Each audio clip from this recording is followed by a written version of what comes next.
নবনীরদ নিন্দিত কান্তিধারম রস সাগর নাগর ভূপবরম। हरे कृष्णा, दंडवत प्रणाम। हम लोग श्रीमद् भागवतम के तीसरे स्कंद में हैं। 20वां अध्याय चल रहा है। आज हम लोग श्लोक संख्या 18 से कंटिन्यू करेंगे, 18 से 24 तक करेंगे। श्रीमद् भागवतम 3.20.18 टू 24, 18 नंबर श्लोक। हम लोग कहाँ हैं? मैत्री मुनि और विदुर के बीच वार्तालाप चल रहा है। मैत्री मुनि को विदुर ने कुछ प्रश्न किया और आप लोग को याद है सूत गोस्वामी को भी सौनक ऋषि ने कुछ प्रश्न किया था। अभी सबका उत्तर कौन देगा? मैत्री मुनि। एक्चुअली उत्तर देना शुरू कर दिया। कौन सा श्लोक से मैत्री मुनि उवाचा है? देखिए 12 नंबर श्लोक से मैत्री उवाचा, एक एक करके उत्तर दे रहा है। अभी हम लोग 18 नंबर श्लोक में।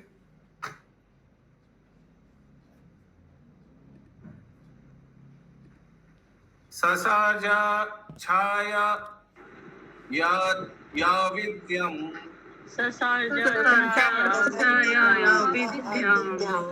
पंच पार्वणमाग्रत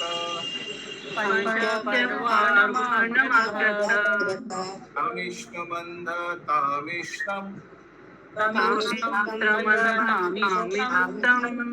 मोहो महातमः।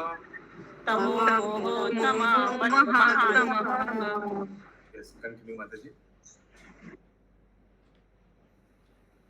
ब्रह्मा ने सबसे पहले अपनी छाया से बद्ध जीवों के अज्ञान के आवरण कोश उत्पन्न किए।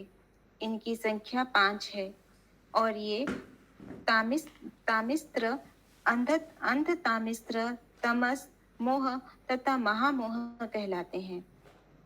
First of all, Brahma created from his shadow the covering of ignorance of the conditioned souls. So ये अज्ञानता में हम लोग को डुबा दिया ब्रह्मा जी। क्या अज्ञान था कि मैं कौन हूँ, भगवान कौन है, सब भूल गया। ठीक है, इस अज्ञानता के कारण।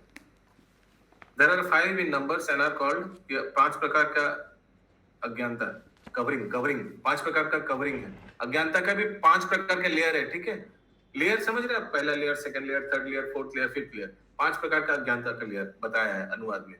देखते हैं श्रील प्रभुपाद क्या बताते हैं तात्पर्य में।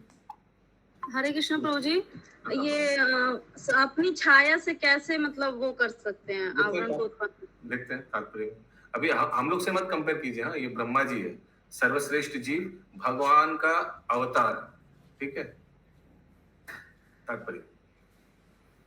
इस भौतिक संसार में इंद्रिय तृप्ति के उद्देश्य से जो बद्ध जीव या जीवात्माएं आती है, वे प्रारंभ में 5 विभिन्न दशाओं से आच्छादित रहती है। पहली दशा है तामिस्त्र कोश अर्थात क्रोध। स्वाभाविक रूप से प्रत्येक जीवात्मा को थोड़ी स्वतंत्रता प्राप्त है, किंतु यदि जीवात्मा यह सोचे कि वह परमेश्वर के समान स्वतंत्र भोग क्यों नहीं करता, या यह कि उन्हीं के समान मुक्त भोक्ता क्यों नहीं हो जाता, तो यह उस किंचित स्वतंत्रता का दुरुपयोग कहा जाएगा। उसका अपनी इस स्वाभाविक स्थिति को भूलने का कारण क्रोध या द्वेष है। जीवात्मा भगवान का शाश्वत अंश होने के कारण कभी भी भगवान के समान भोक्ता नहीं बन सकता, किंतु जब यह इसे भूल जाता है और भगवान से समता करने लगता है, तो उसकी इस अवस्था दृश्य को तामिस्त्र कहते हैं। आत्म साक्षात्कार के क्षेत्र में भी जीवात्मा की तामिस्त्र प्रवृत्ति बनी रहती है। इस भौतिक जीवन के बंधन से छुटकारा पाने का प्रयत्न करते हुए अनेक लोग परब्रह्म में तादात्म्य चाहते हैं। उनके दिव्य कर्मों में भी यह तामिस्त्र की निम्न प्रवृत्ति बनी रहती है। ठीक है, तो ये है पहला आवरण तामिस्त्र यानी क्रोध। लास्ट सेंटेंस बहुत इंपॉर्टेंट है। लास्ट सेंटेंस फिर से पढ़िए। उनके दिव्य कर्मों में भी यह तामिस्त्र की निम्न प्रवृत्ति बनी रहती है। Even in the second last sentence भी पढ़िए माता जी। इस भौतिक जीवन के बंधन से छुटकारा पाने का प्रयत्न करते हुए अनेक लोग परब्रह्म में तादात्म्य चाहते हैं। उनके दिव्य कर्मों में भी यह तामिस्त्र की निम्न प्रवृत्ति बनी रहती है। There are many who may want to become one with the Supreme. Even in the transcendental activity, this lower grade mentality of Tamisra continues. भगवान से एक हो जाने का प्रवृत्ति तामिश्र. इसका एंगर भी बोला गया कहीं,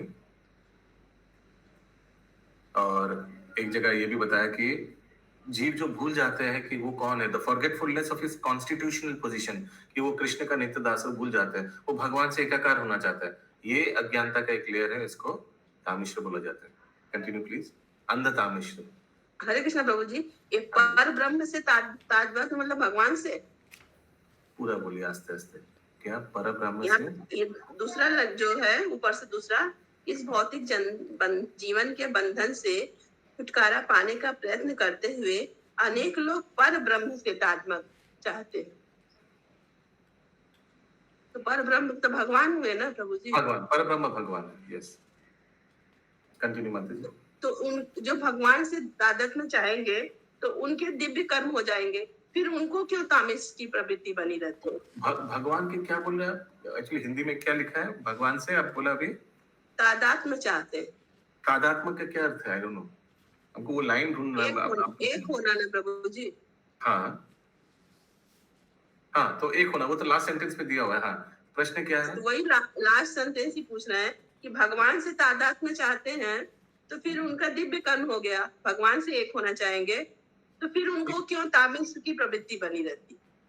तो ये तो खराब चीज है ना, ये तो एक बाधा है भगवान से एक होना, एकात्व. तो ये 5 प्रकार का, तो ये क्या है, हम लोग क्या आलोचना कर रहे हैं? 5 प्रकार का अज्ञानता. ये तो अज्ञानता है. भगवान से कोई एक हो सकता है क्या? नहीं. ओके, तो उनके दिव्य कर्म कैसे हो गए फिर? ये स्पिरिचुअल रियलाइजेशन नहीं है. जो ब्रह्म ज्योति में उपासना करता है, सोचिए, जो 2 प्रकार का साहित्य मुक्ति होता है. एक है ईश्वर साहित्य, एक ब्रह्म साहित्य. ठीक है. तो जो भगवान कृष्ण को जानता है, पूछता है, तो वो भक्ति मार्ग में है. लेकिन उसका एक थोड़ा गलती है. क्या? वो सोचता है कि मैं मृत्यु के बाद भगवान में विलीन हो जाऊंगा. तो व्यक्ति है तो भक्ति मार्ग में, लेकिन इनकम्प्लीट है उसका नॉलेज, गलत है उसका नॉलेज. हाँ, कंटिन्यू माता जी, नेक्स्ट पैरा. अंत तामिश्र में मृत्यु को परम अंत माना जाता है. हरे कृष्ण. हाँ जी प्रभु जी, ये फर्स्ट पैराग्राफ का ही लास्ट सेंटेंस है कि यहाँ तक कि उनके दिव्य कर्मों में भी तामिश्र की या निम्न प्रवृत्ति बनी रहती है. तो दिव्य कर्म जो करेंगे तो उसमें ये प्रवृत्ति कैसे बनी रहेगी? ये तो मैं अभी समझाया कि जो लोग भगवान में विलीन होना चाहते हैं, भगवान कृष्ण में विलीन हो जाना चाहते हैं, तो एक तो बात है कि वो भगवान कृष्ण को मानता है ना माता जी. उनसे पूछिएगा भगवान कौन है, बोले कृष्ण. तो ये क्या, जो भगवान को आराधना करता है, कृष्ण को आराधना करता है, क्या वो भक्ति मार्ग में नहीं है? लेकिन थोड़ा गड़बड़ है. क्या? उनको लगता है कि मृत्यु के बाद हम भगवान में विलीन हो जाएंगे और भगवान बन जाएंगे. ठीक है ना? तो ये भी स्पिरिचुअल मार्ग में है, लेकिन थोड़ा कॉन्सेप्शन रॉन्ग है. यस, कंटिन्यू माता जी. अंदर तामिश्र में मृत्यु को परम अंत माना जाता है. नास्तिक सामान्य रूप से सोचते हैं कि वह शरीर ही आत्मा है और इस शरीर के अंत होते ही सब कुछ अंत हो जाता है. ये भी एक प्रकार का, देखिए, पहला वाला क्या इग्नोरेंस था, ब्रह्म साहित्य देखा जाए तो. अभी सेकंड वाला अंध तामिश्र, इसमें क्या प्रॉब्लम है, क्या मिसकंसेप्शन है कि मृत्यु के बाद एवरीथिंग इज फिनिश. ये इट इज लाइक शून्यवादी काइंड ऑफ, सब खत्म, फिनिश, क्या गुड बाय टाटा तो बोलता है ना. क्या आगे? फलतः जब तक शरीर है तब तक वे भौतिक जीवन का आनंद उठाना चाहते हैं. उनका यह सिद्धांत बंगाल में तो ये फेमस है, ये लाइन, अरे खाओ पियो मौज करो, कौन देखा फिर से क्या होगा, यही लाइफ है. कितना गाना भी बन चुका है बॉलीवुड टॉलीवुड में ना ये सब के बारे में. एक ही जीवन আছে, खाओ पियो मौज करो, कल कौन देखा है. हरे कृष्णा प्रभु जी. हरे कृष्ण. कोई एक जन पहले बोलता था कि क्या, जिसका लेना कभी न देना, क्या इस जग में आना है? हरे कृष्ण. कल किसने देखा? अभी कोई इस्कॉन डिवोटी की बोलिए, वो तो कल परसों तरसों सब देख चुका है शास्त्र से, है ना. कुछ गड़बड़ करेगा पिटाई होने वाला है. उस डर से तो लोग करता नहीं है ना. भक्ति मार्ग में आने से क्या होता है, वो अभी चींटी को भी ध्यान से चलना पड़ता है, आगे हम लोग केयरलेसली चलते थे। अभी कहीं चींटी है नहीं, निगारे का स्टोरी याद आ जाता है, बाप रे बाप, है ना। वो everything is accountable, devoted person become so careful. And opposite होता है जड़ जगत में। जड़ जगत में व्यक्ति इज वेरी केयरलेस, वो कुछ परवाह नहीं करता किसको दुख हुआ, वाणी से, उसका आचरण से किसको क्या दुख लगा, क्या लगा, कोई क्या परवाह नहीं। मैं ठीक तो सब ठीक है ना। आगे उनका यह सिद्धांत इस प्रकार है, जब तक जीवित रहो तब तक ठाठ बाट से रहो। सभी प्रकार के पापों को करते हुए उन पर ध्यान न दो। अच्छा अच्छा खाओ, मांग कर, उधार लेकर तथा चुरा कर पेट भरो, और यह न सोचो कि चुराने तथा मांगने से तुम पाप कर्मों के भागी होंगे। इस भ्रांत धारणा को भूल जाओ, क्योंकि मृत्यु के बाद सब कुछ समाप्त हो जाएगा। अपने जीवन में जो कुछ किया जाता है उसके लिए कोई उत्तरदायी नहीं है। इस नास्तिकतावादी विचारधारा से मानव सभ्यता विनिष्ट हो रही है। यह नित्य जीवन के सातत्य का ज्ञान न होने के कारण है। इस नास्तिकतावादी विचारधारा से मानव सभ्यता विनिष्ट हो रही है। यह नित्य जीवन के सातत्य का ज्ञान न होने के कारण है। ये नास्तिक क्यों बोला गया है? क्योंकि कोई, उनको लग रहा है कि कोई देख नहीं रहा है, कोई है ही नहीं भगवान, कोई अकाउंटेबिलिटी, कोई प्रिंसिपल, कोई क्लास में टीचर है ही नहीं देखने वाला, टोकने वाला, रोकने वाला, बोलने वाला, पनिश करने वाला। हाँ, उसीलिए खाओ पियो मौज करो बस। तो ये सेकंड वाला स्टूपिड कॉन्सेप्ट है, अंधता मिश्र। ये एक आवरण है। हम लोग क्या आलोचना कर रहे हैं? 5 प्रकार का अज्ञानता का आवरण। पहला क्या था? तामिश्र। सेकंड अंधता मिश्र। माता जी, यह अंधतामिश्रम अज्ञान तमस के कारण है। आत्मा के संबंध में कुछ भी न जानना तमस है। यह भौतिक जगत भी प्राय तमस कहलाता है, क्योंकि इसमें 99% से अधिक जीव आत्मा के स्वरूप से अपरिचित रहते हैं। प्राय प्रत्येक व्यक्ति सोचता है कि वह शरीर है, उसमें आत्मा से संबंध में किसी प्रकार की जानकारी नहीं होती। यह भ्रांत धारणावश यह सदैव सोचता रहता है, यह मेरा शरीर है और इस शरीर से संबंधित सभी वस्तुएं मेरी है। ऐसे दिग्भ्रमित जीवात्माओं के लिए संभोग सुख ही इस भौतिक जगत का मूलाधार है। वस्तुतः इस भौतिक जगत में अज्ञान वंशबद्ध जीव संभोग जीवन से निर्देशित होते हैं, और जो ही उन्हें विषय वासना का अवसर प्राप्त होता है, वे तथा कथित घर, मातृभूमि, संतान, संपत्ति तथा ऐश्वर्य के प्रति आसक्त हो उठते हैं। ज्यों ज्यों ये आसक्ति बढ़ती जाती है, त्यों त्यों मोह भी बढ़ता जाता है। इस प्रकार मैं तथा मेरा विचार की वृद्धि होती जाती है, और जब यह बढ़ जाता है तो सारा संसार मोहग्रस्त हो जाता है, जिससे सांप्रदायिकता, समाज, परिवार तथा राष्ट्रों का जन्म होता है, और वे एक दूसरे से झगड़ते रहते हैं। हरे कृष्ण। महामोह। हरे कृष्ण। 3-4 मिल गया। तमस, अभी तमस के बारे में बताया स्टार्टिंग में, और 4 नंबर क्या था? मोह। मोह के बारे में भी बता दिया अभी। महामोह। अभी लास्ट वाला बाकी है, महामोह। ठीक है, 5 प्रकार का आवरण, 1 2 3 4 हो गया। महामोह बोलिए। महामोह का अर्थ है भौतिक सुख के पीछे पागल रहना। विशेष रूप से इस कलयुग में प्रत्येक मनुष्य भौतिक सुख की सार सामग्री संग्रह करने के पीछे दीवाना रहता है। ये परिभाषाएं विष्णु पुराण में सुंदर ढंग से दी गई है। यथा तमो विवेको मोह स्याद अंतकरण विभ्रम, महामोहस्तु विज्ञो ग्राम्य भोग सुखेषणा, मरणम अंधता मिश्रम, तामातिस्रम क्रोध उच्यते, अविद्या पंचपेवेशा प्रादुर्भरता महात्मना। हरे कृष्ण। हरि बोल। ठीक है, तो ये 5 प्रकार का आवरण है। फिर से मैं बता रहा हूँ अनुवाद देकर, ये क्या क्या है आवरण अज्ञानता का? तामिश्र, अंधतामिश्र, तमस, मोह, महामोह। अगला श्लोक 19 नंबर। विसासार्जात्मना कायम्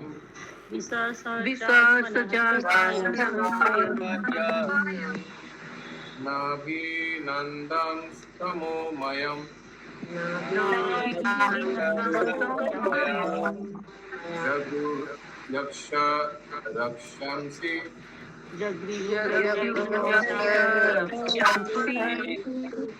रात्रिषु समुद्भवाम्।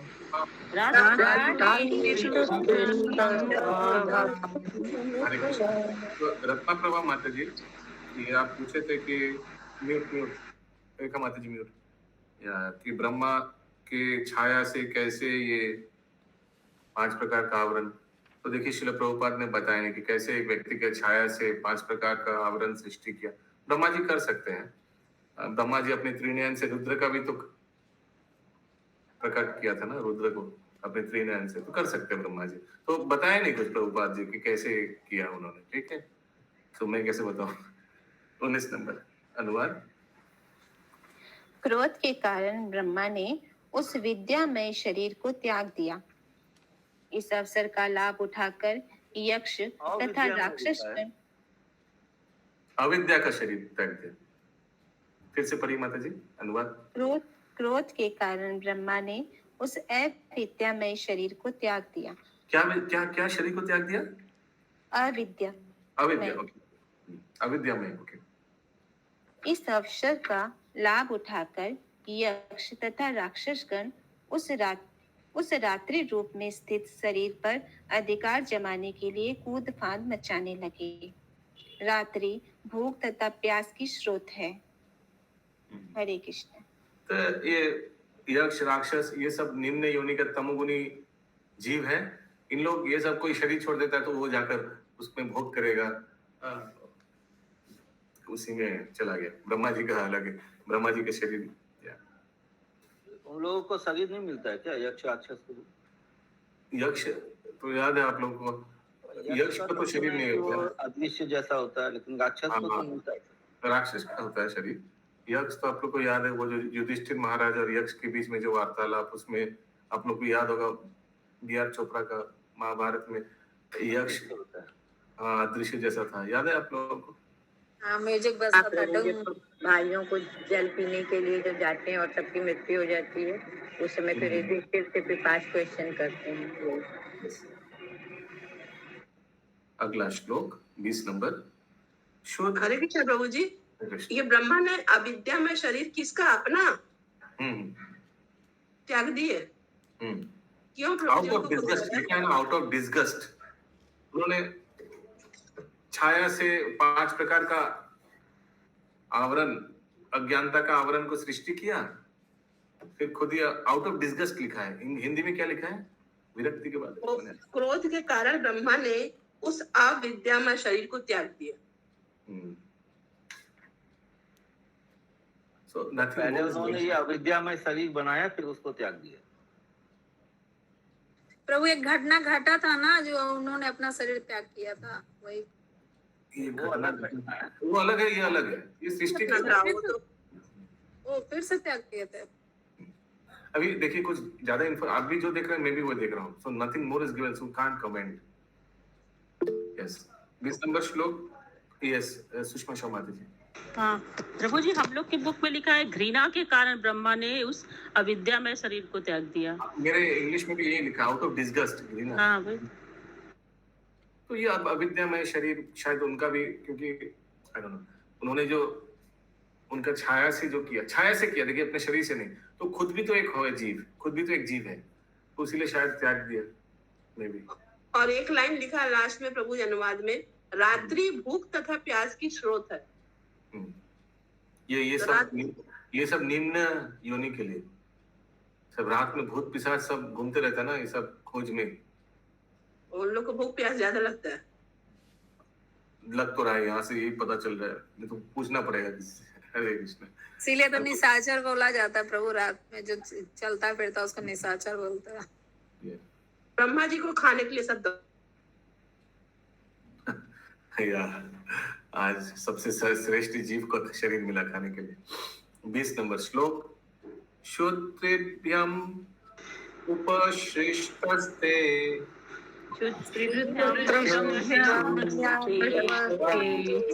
तं जग्धूम् अभिदोद्ध्रुवौ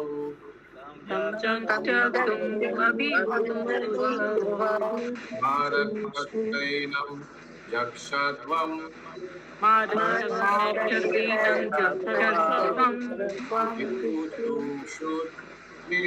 अर्दिता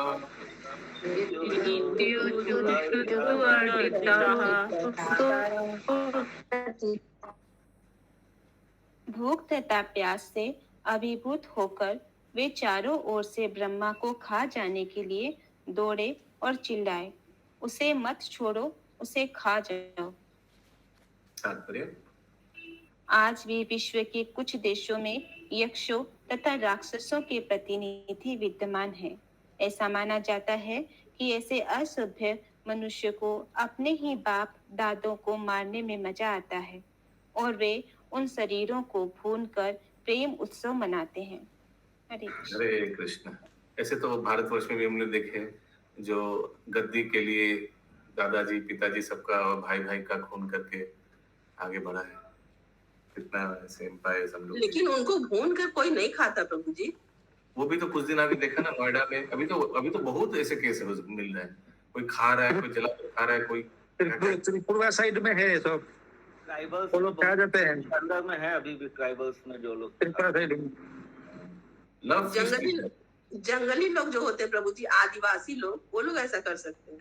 हाँ, इधर तो लिखा है दादाजी को ना, killing their own grandfather and holding a love feast. English में लिखा है लव फीस्ट। ये Srila Prabhupada actually love feast चालू किया था इस्कॉन में, संडे लव फीस्ट बोला था। हरे कृष्ण। तो श्रील प्रभुपाद का लव फीस्ट और उन लोग का लव फीस्ट देखिए क्या फर्क है। श्रील प्रभुपाद लग रहा है हम लोग खाएंगे तो उन लोग को लगेगा कि आशीर्वाद मिल रहा है। मैं शरीर माता जी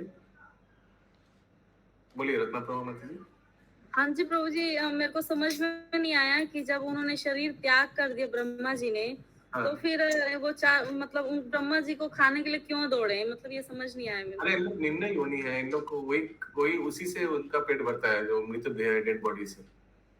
ठीक है, इन लोग निम्न योनि है ऐसे। ब्रह्मा जी का शरीर को खाने को दौड़े, ब्रह्मा जी तो छोड़ दिए शरीर, उनका शरीर तो खाने को। अच्छा अच्छा, समझ में आ गया। अगला श्लोक 21 नंबर। देवस्थानाः संविघ्नो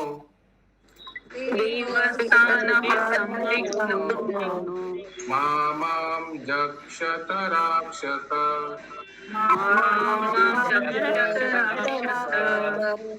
अहो यक्ष रक्षंसि प्रजा यूयं बभूवित।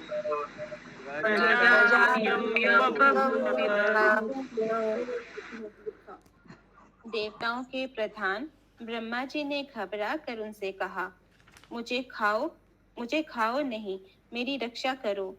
तुम मुझसे उत्पन्न हो और मेरे पुत्र हो चुके हो, अतः तुम लोग यक्ष तथा राक्षस हो। तात्पर्य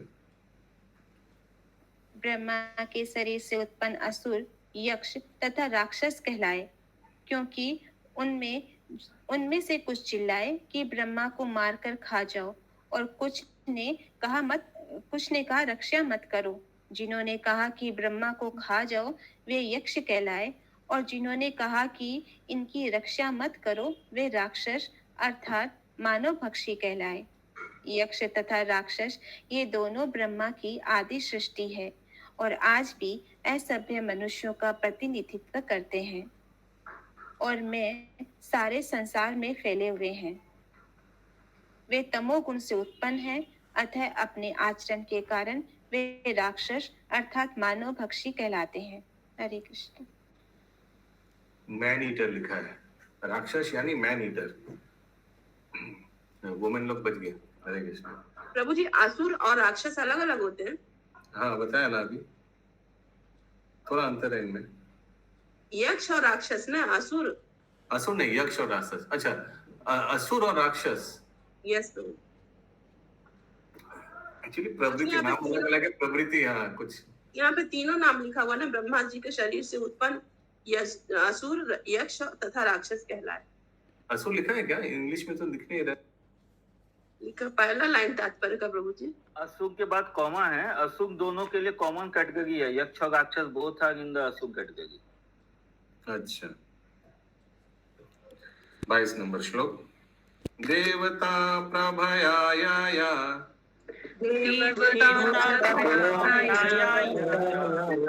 प्रमुखतो अश्विजात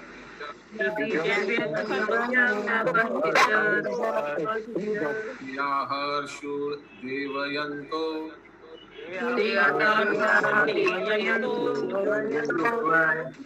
प्रभाम आहा।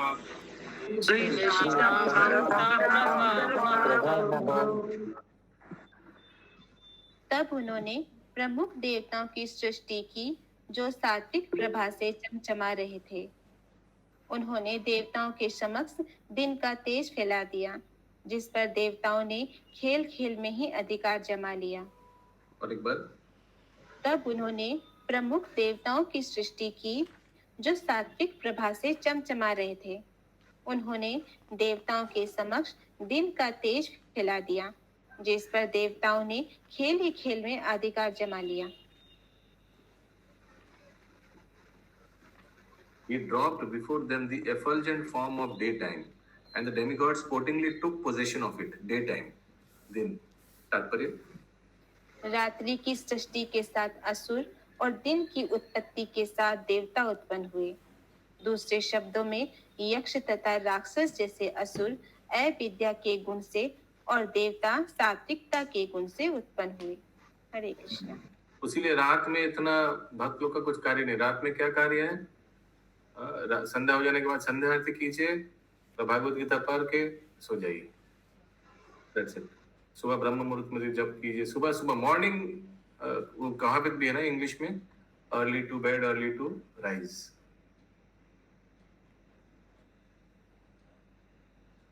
लेकिन हम देखते हैं कि कलयुग में बहुत लोग रात को सोते हैं, बहुत रात तक सोते हैं, बहुत रात तक काम करते हैं। बोलते हैं पढ़ाई भी देखते हैं बच्चे लोग, पढ़ाई रात को। बोलते हैं कि हमको सुबह नहीं उठना होता, हम रात को पढ़ाई करेंगे।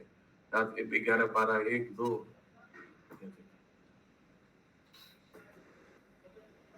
23 नंबर श्लोक।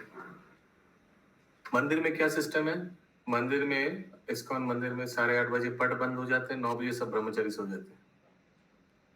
मायापुर में भी वैसे ही, सब जगह वैसे ही। आप लोग में से कौन कौन 9-10 बजे तक मैक्सिमम सो जाते हैं? गूगल हाथ उठाइए, मैं भी देखता हूँ।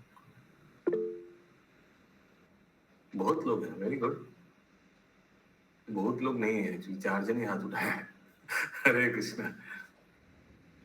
ओके, 23 नंबर श्लोक। 12 बज जाता प्रभु जी। हाँ, कितना? 12 बज जाता प्रभु जी। फिर 12 बज जाएगा, इतना लेट नहीं सुना चाहिए। मेरा 11:30 देव जगन्नाथ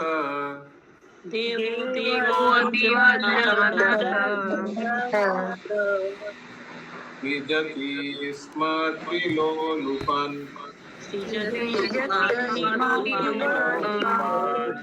वैनं लोलुपतया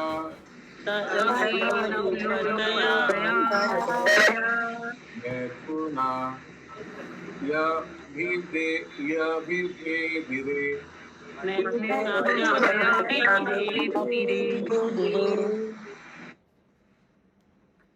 ब्रह्मा जी ने अपने नितंब प्रदेश से असुरों को उत्पन्न किया, जो अत्यंत कामी थे।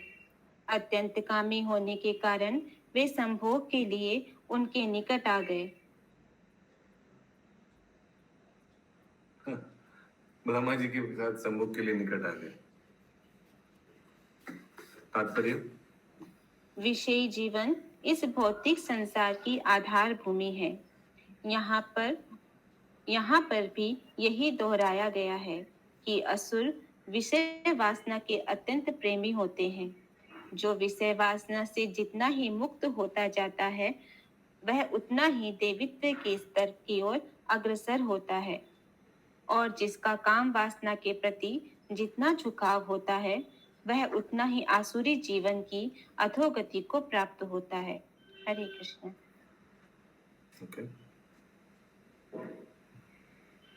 इंग्लिश में लिखा है The more one is inclined to enjoy sex, the more he is degraded to the level of demoniac life. तो आसुरिक लाइफ में ये आहार निद्रा भय मैथुन बहुत रहता है। 24 नंबर आज के अंतिम श्लोक। ततोहा संस भगवान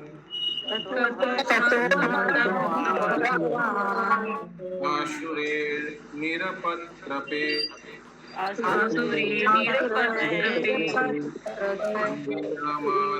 तरसा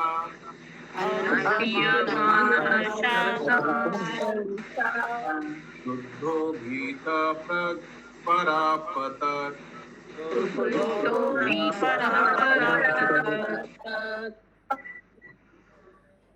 पहले तो पूज्य ब्रह्मा जी उनकी मूर्खता पर हंसे, किंतु उन निर्लज असुरों को अपना पीछा करते देखकर वे कुत्र हुए और भयभीत होकर हड़बड़ी से भागने लगे। पहले तो उन्होंने हंसा क्योंकि उन्होंने सृष्टि किया और इन लोग इनके साथ संभोग करने के लिए इनके पास चले जा रहे थे। और but finding the shameless asuras close upon him he grew indignant, फिर केयरफुल हो गया, अरे सचमुच सामने आ गया, and ran in great haste out of fear. फिर ब्रह्मा जी धोती उठाकर एकदम भागा। तात्पर्य विषयी असुरों को अपने पिता के प्रति भी आदर भाव नहीं रह जाता। अतः ब्रह्मा जैसे साधु पिता के लिए सबसे अच्छी नीति यही है कि ऐसे असुर पुत्रों का परित्याग करते। हरे कृष्ण। हरे कृष्ण। ग्रंथराज भागवतम की